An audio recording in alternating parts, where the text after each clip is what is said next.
नमस्कार बच्चों, हम पढ़ रहे हैं EVS social studies text book part 2 class 3। So अगला पार्ट है application. Which languages are hidden in the jumbled letters. तो ये आपको लिखना है। ये देखिए, यहाँ से बनेगा पंजाबी, यहाँ से बनेगा उर्दू, यहाँ से बनेगा बोडो, यहाँ से बनेगा Hindi. Read about the following people in the table on page 4 and 5. Find out about the languages they speak. और उन लैंग्वेजेस के बारे में पता करना है जो कि ये बोलते हैं।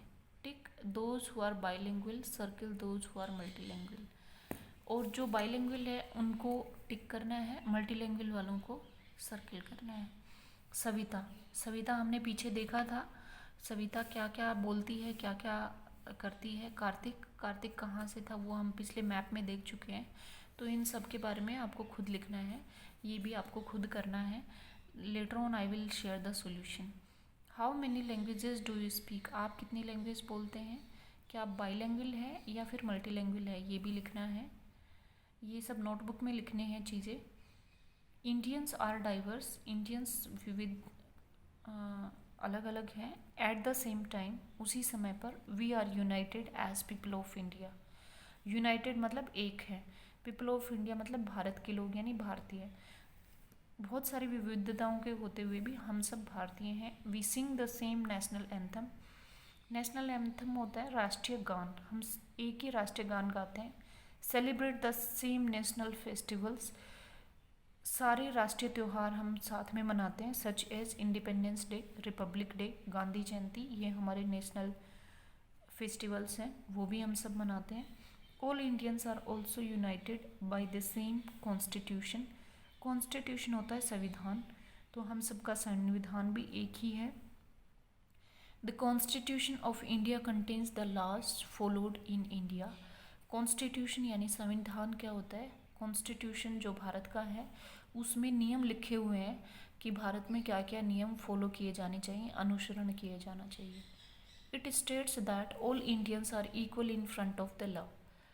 ये कहता है, जो कॉन्स्टिट्यूशन कहता है कि सारे भारतीय जो हैं उनके लिए सभी नियम समान रूप से लागू हैं। Thus in India there is unity in diversity. इसीलिए इंडिया में विविधता में एकता है। अब ये पोर्शन है हायर ऑर्डर थिंकिंग का। Choose any two states along with a partner. आपको अपने बहन भाई के साथ कोई भी 2 स्टेट चूज करने हैं। फाइंड आउट द फॉलोइंग, और उनके बारे में ये पता लगाना है। The official languages in their states. Official languages क्या क्या है, जैसे मान लीजिए पंजाब और हरियाणा या राजस्थान आपने चुन लिया, तो उनकी ऑफिशियल लैंग्वेजेस क्या क्या है ये आपको पता लगानी है। 1 traditional food item from each state. एक ट्रेडिशनल फूड आइटम उस स्टेट का आपको पता लगाना है। Find a picture of traditional clothes worn in those states and make a chart and compare them. तो आपको ये पता लगा कि एक पिक्चर बनानी है, ट्रेडिशनल क्लोथ्स क्या क्या हैं और उनको फिर लिखना है। ये अमेजिंग फैक्ट्स हैं। सो अमेजिंग फैक्ट्स क्या कहती है, there are more than 100 ways to wear a sari, here are 4 popular ways. Total 100 से भी ज़्यादा तरीके हैं साड़ी पहनने के, तो ये 4 बहुत ज़्यादा पॉपुलर जो तरीके हैं वो हैं। ये साड़ी है, ये बंगाली जनरली पहनते हैं ऐसे। ये देखिए यहाँ से ये प्लेट्स नहीं दिख रही हैं, यहाँ पे ये नीचे तक आ रहा है। ये साड़ी है, ये राजस्थान में भी पहनी जाती है। ये देखिए पल्लू इधर से आ रहा है। ये साड़ी महाराष्ट्र साइड में पहनी जाती है, सॉरी महाराष्ट्र में ये धोती की तरह पहनी जाती है।